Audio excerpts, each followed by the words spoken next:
Everyone, मेरा नाम है। आप सबका बहुत ज्यादा वेलकम है हमारे चैनल पर एक बार फिर से। सबसे पहले यार चैनल को प्लीज यार सब्सक्राइब कर दो, वीडियो को लाइक कर दो। बुशरा शहर रिएक्शन पे भी वीडियोस बना रहे हैं आपके सिटीज पे, प्लीज वो भी जाके जरूर देखना। आज की वीडियो लेकर आए हैं जिसमें हम देखने वाले हैं इंडिया के एस.जे. शंकर जो है ना, वो पाकिस्तान आने के लिए मान गए हैं भाई। ये हमारे लिए एक बहुत ही बड़ी एक खुशखबरी है जिसको हम बोलते हैं ना, हमारा तो झूमने को डांस करने को पाकिस्तानियों का दिल कर रहा है। तो ऐसा करते हैं, इस वीडियो को देखते हैं भाई और क्या इन्फॉर्मेशन मिलती है। उनको बोले वीडियो को अंत तक देखना, वीडियो का अंत तक देखना, हमारी चैनल को सब्सक्राइब करना। देखते हैं आज फिर से। प्यारे बच्चों, जो कुछ करना था कर लो। भारतीय वज़ीर ख़ारजा जयशंकर पाकिस्तान का दौरा करेंगे। अब्बू आ रहे हैं। जयशंकर एससीओ इजलास में शिरकत के लिए पाकिस्तान पहुंचेंगे। तेरा बाप आया। भारतीय वज़ीर ख़ारजा जयशंकर इस महीने पाकिस्तान का दौरा करेंगे। External Affairs Minister will lead our delegation to Pakistan to participate in the SCO summit, which will be held in Islamabad on 15th and 16th, I understand, of October. Doctor Fiza दिल की अता गहराइयों से मुबारकबाद पेश करते हैं। मैं तुम्हें एक बात बताऊं? हाँ, मैं आज खुश हूँ।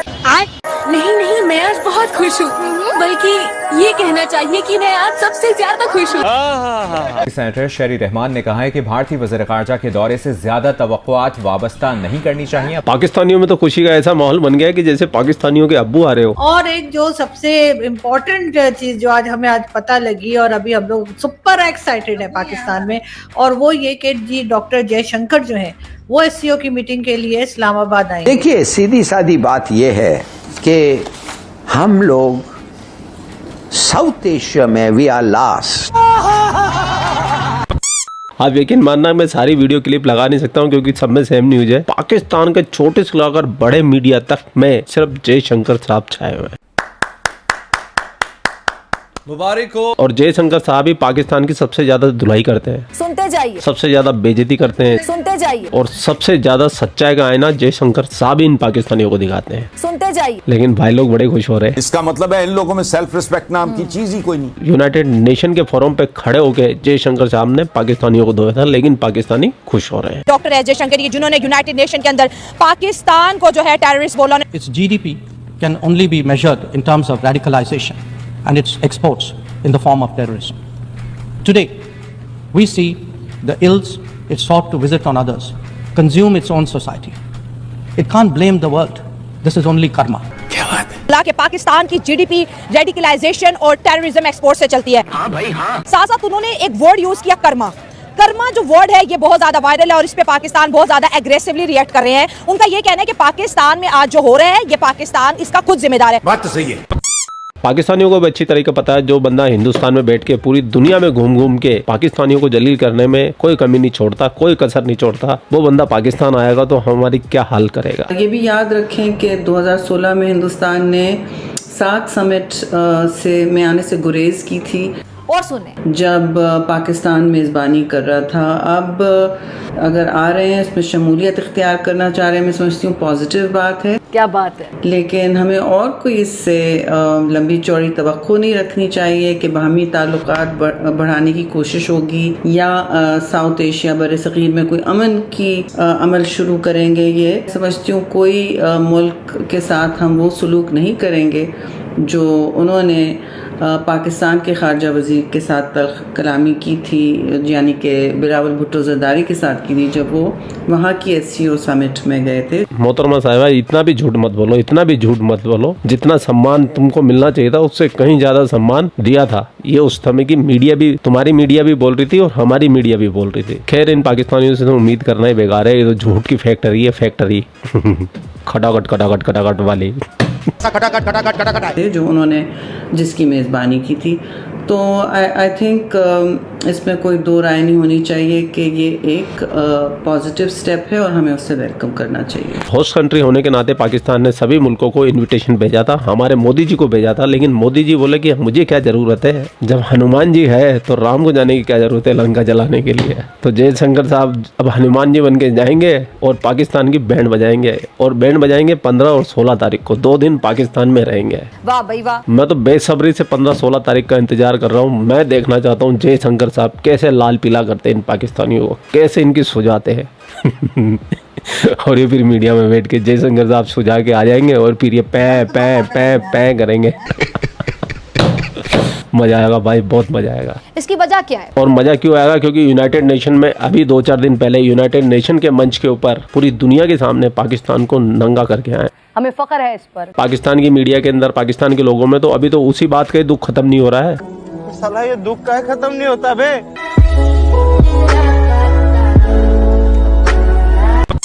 आपको उनकी आइडियोलॉजी की बात करता हूँ कि जो इंडिया है ना, इनकी जो मेन आइडियोलॉजी है वो हिंदुत्व की है कि जो हिंदुस्तान है जो सिर्फ हिंदुस्तान के रहने की जगह है, और इसके अलावा जो इनकी दूसरी आइडियोलॉजी है इसमें वो अखंड भारत की बात करते हैं। अब देखें अखंड भारत क्या है, इसमें किसी भी वो इंटरनेशनल बॉर्डर को की जो है रिस्पेक्ट नहीं करते। वो कहते हैं कि जितना भी ये सब कॉन्टिनेंट है ये सिर्फ और सिर्फ हिंदुस्तान है। इंडिया ने कभी किसी छोटे मुल्क के ऊपर कब्जा करके उसको अपने साथ मिलाने की दे आर ट्राइंग। अभी सबसे बड़ा मौका उनके पास बांग्लादेश को हासिल करने का था 1971, तब तो उन्होंने मुल्क बना दिया। अगर चाहते तो बांग्लादेश उन्हीं में से ही बना था ना, मशरकी पाकिस्तान, दोबारा मिला देते। देखें मतलब अभी तक इतनी भी उनके पास पावर नहीं आई कि वो मुकम्मल तौर पर अटैक करके किसी भी मुल्क, लेकिन उनकी दुनिया में चौथे नंबर पे आर्मी है उनकी। मैम देखें अभी उनके अंदर एक सॉफ्टवेयर है, ठीक है, वो सॉफ्टवेयर क्या काम कर रहा है कि हमने जो पूरा बड़े सगीर है इसमें सिर्फ और सिर्फ हिंदुस्तान को कायम करना है। मेरे भाई मुझे तो बता दे कि हमारे अंदर कौन सा सॉफ्टवेयर लगा हुआ है।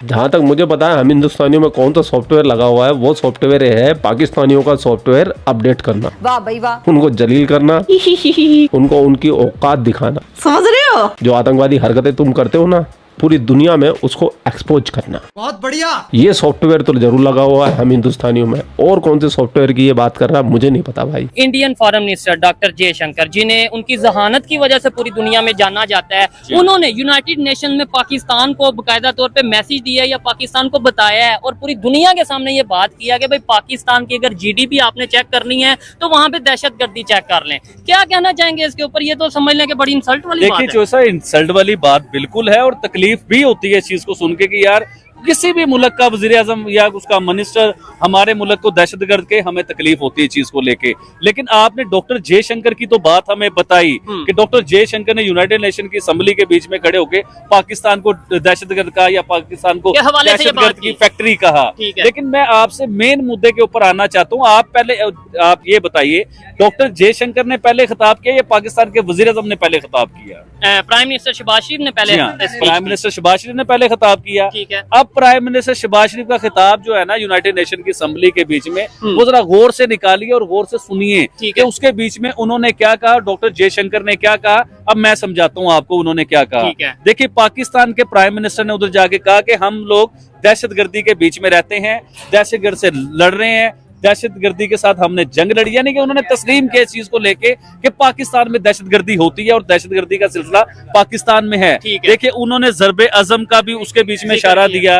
उन्होंने ये अभी जो जो है सारा कुछ उसके ऊपर भी उन्होंने कहा। और उससे पहले पाकिस्तान का मेन स्ट्रीम मीडिया, पाकिस्तान के मेन स्ट्रीम मीडिया के चैनल, किसी भी चैनल को आप हाथ नहीं लगाएं तो वो चैनल बताता था कि बलोचिस्तान में दहशतगर्दी हो रही है। बलोचिस्तान के बीच में जो है ना इतने दहशतगर्द आ चुके हुए कि हमारे फोर्सेस के लोगों को मार रहे, इवन के जवानों को जो है ना वो किडनैप भी कर लेते हैं। नो डाउट ये खबर प्रॉपर चली थी कि भाई पाकिस्तान में फोर्सेस के जवानों को उठाया गया और उन्हें तालिबान आए उठा के ले गए। क्या कहना चाहेंगे आबिद भाई? अब मतलब लेट्स सपोज मैं ये कहूँ कि यार बड़ी शर्मिंदगी हो रही है, पूरी दुनिया में हमें दहशतगर्द कहा जा रहा है, मैं कैसे इन्हें जो सब बताऊं कि तो साहब देखिए पूरी दुनिया अगर दहशतगर्द कह रही है तो वो मामला हो भी तो रहे हैं। दहशतगर्दों ने 250 के करीब पाकिस्तान में मौतें हुई सिर्फ अगस्त के महीने की आपको बात बता रहा हूं। दहशतगर्दी की वजह से 250 के करीब मौतें हुई हैं पाकिस्तान के बीच में। हमारा टेररिज्म पे चलता है तो टेररिज्म तो हम लोग फेस कर रहे हैं। हमारे बच्चे मरते हैं और हमारे आए दिन हमारे यहाँ खुदकुश हमले होते हैं। इस चीज से तो हम परेशान है कि हमारे यहाँ कौन कर रहा है। अबे तुम ही कर रहे हो, तुम्हारे लोग कर रहे हैं, तुम्हारे बनाए हुए तालिबानी कर रहे हैं, तुम्हारे बनाए हुए BLA वाले कर रहे हैं। अगर हम खुद ही पैदा कर रहे हैं तो हम अपने आप को खुद कैसे मरे? ये तुम्हारे ही लोग हैं जो तुमको मार रहे हैं, क्योंकि माजी में तुम्हारे कर्मकांड खराब थे। अमेरिका से पैसे पकड़ के आतंकवाद की ट्रेनिंग तुमने खुद दी, जिहादी तुमने खुद बनाए, तालिबानी तुमने बनाए। तो भैया आग में हाथ डालोगे ना,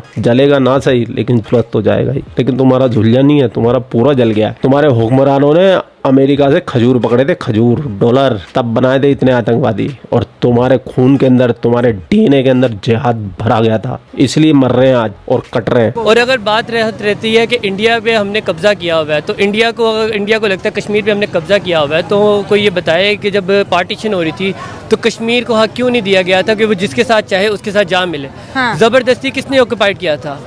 हिस्ट्री देखिए कि कबायली आए थे, कुछ लोगों कहते हैं कि वो फोर्सेस थी जो कबायली की सूरत में है, और फिर राजा हरि सिंह ने जो है अपना जो विलय है वो कर दिया भारत के साथ। आज भी उनके पास कागज मौजूद हैं। कश्मीर के अंदर ना पहले से ये था कि मुसलमानों की तादाद थी और हिंदुओं की तादाद थी।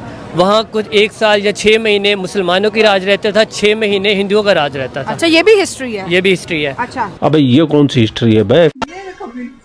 कौन सी हिस्ट्री पढ़ा रहे हो तुम पाकिस्तान के अंदर की 6 महीने हिंदुओं का राज रहता था, 6 महीने मुसलमानों का रहता था। खैर इन पाकिस्तानियों की तो बात ही क्या करें, इनकी किताबों में तो ये भी पढ़ाया जाता है कि सन 702 से पाकिस्तान बनाने की कयावत शुरू हो गई थी, तहरीकें चल पड़ी थी, आंदोलन होना स्टार्ट हो चुके थे। अगर ये पाकिस्तान की थ्योरी को सच मान लिया जाए तो ये हो गई है टोटल 1700 साल पुरानी तहरीक, यानी कि 1700 साल पहले पाकिस्तान बनाने की कयावत शुरू हो गई थी। और सबसे कमाल की बात है कि इस्लाम 1450 साल पहले आया। क्या पढ़ाते हैं अपने बच्चों को? 3री क्लास का सब्जेक्ट है ये पाकिस्तानियों का, सामाजिक विज्ञान का।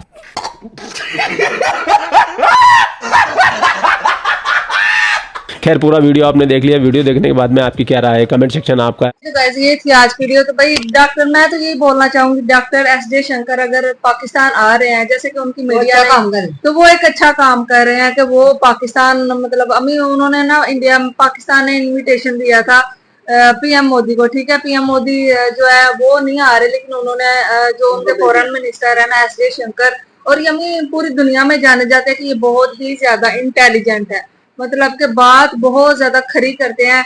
और यूएन में कुछ दिन पहले ना, मतलब इन्होंने ना इंडिया को बहुत ज्यादा बातें सुनाई उसके शहबाज शरीफ ने। तो उसके बाद फिर आपको पता है, जब आप किसी के कंट्री को बोलोगे तो क्या वो बंदा आपको जवाब नहीं देगा? वो भी तो जवाब देगा ही। फिर ऐसे शंकर ने भी उनको बोला कि आपने टेररिस्ट जो है वो अपने कंट्री में पाल रखे हैं। जैसे कि ये पाकिस्तान की स्ट्रीम मीडिया भी दिखाती है इस चीज को कि आए दिन हमें, मतलब बलोचिस्तान में क्या होता है, हमले होते ही रहते हैं ना, तो यहाँ पे इस तरह से मामला चलते रहते हैं। जब तक इनको हमारे कंट्री से निकाला ना गया, हमारा कंट्री हमें अमन की तरफ नहीं आ सकता। यहाँ पे अमन और शांति नहीं हो सकती जब तक ऐसी तहरीकें जो चल रही है ना, इनको हमें पूरी दुनिया से, मतलब पाकिस्तान से ना इनको कट कर देना चाहिए, इनको खत्म कर देना चाहिए, ताकि हमारे कंट्री को भी लोग ये ना बोले कि भाई ये टेररिस्ट का कंट्री है। ये होते कुछ लोग हैं, लेकिन बोला पूरे कंट्री को जाता है। तो आपको पता है कि एक मछली जो होती है पूरे तालाब को गंदा कर देती है। तो कसम से बहुत ज्यादा बुरा लगता है जब कोई हमारे कंट्री के बारे में इस तरह से बोलता है ना, दिल जलता है, दिल दुखता है हमारा बहुत ज्यादा। लेकिन हम क्या कर सकते हैं? हम यही बोल सकते हैं कि हमारी आर्मी जो मतलब बोलते हैं कि भाई बहुत ज्यादा पावरफुल है, उसको चाहिए ना हमें कि इनको खत्म कर दे, अब हमारे कंट्री से इनको निकाल फेंके, ताकि हमारा कंट्री भी किसी ऐसी लिस्ट में आ सके जिसमें एक पूरा अमन सुकून जो कंट्रीज होते हैं वो आते हैं। तो अब 15-16 तारीख को जो है ना भाई वो आने वाले हैं एस जयशंकर। इसके अलावा दुनिया में जितने भी प्राइम मिनिस्टर या फिर प्रेसिडेंट जो भी उनके हैं वो भी सब आएंगे।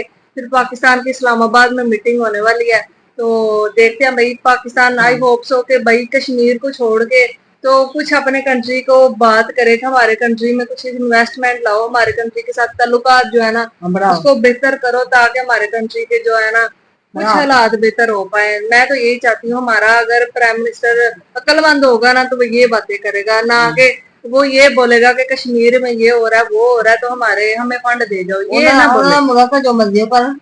बिल्कुल, लेकिन इनको चाहिए कि ये अपने कंट्री को बस सबसे पहले अपने कंट्री का, सबसे पहले इंसान में अपना सोचता है, फिर हम किसी और का सोचते हैं। पहले अपने कंट्री का सोचो कि हमारे कंट्री में क्या आपको करना है। तो यही थी आज वीडियो। वैसे हमारे पास अब बहुत बड़ा एक मौका है, अगर हम चाहें ना तो हम बहुत ज्यादा इन्वेस्टमेंट इस जरिए बहुत ज्यादा लोगों का ध्यान अपनी कंट्री की तरफ, अपने कल्चर की तरफ ला सकते हैं। ये इन पे डिपेंड करता है इन्होंने क्या करना है। तो यही थी आज वीडियो, कैसे लगी बताना, फिर मिलते हैं एक और नई वीडियो में।